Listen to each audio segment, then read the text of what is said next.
So I'm so grateful for this experience of connection in the heart, mind, body, spirit, and this beautiful circle of women gathering together that Piazza, invited and invoked, and created a beautiful healing space with not only the physical but the energetic space.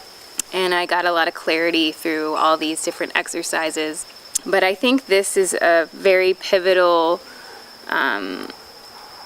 experience you can have on your own as well, not being in a physical presence, but even just working with Piazza from a distance.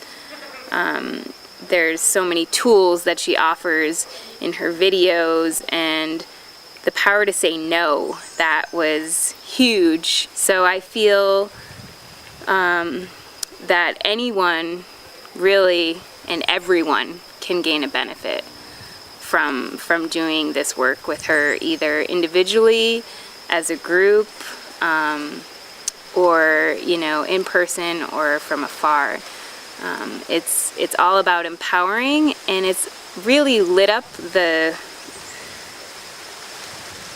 juiciness of life in me, even in the darkest and most difficult time of my life, with health, finances, relationship. It's like this has been a huge foundation of healing and awakening to the tools that I need, and also honoring my body internally and externally, with really being okay with who I am in all levels, and expressing that to other women, and having a safe, sacred space. That is huge, and that is so important, and that's something that I love that Piazza does. So thank you, blessings to you all. May we all be empowered.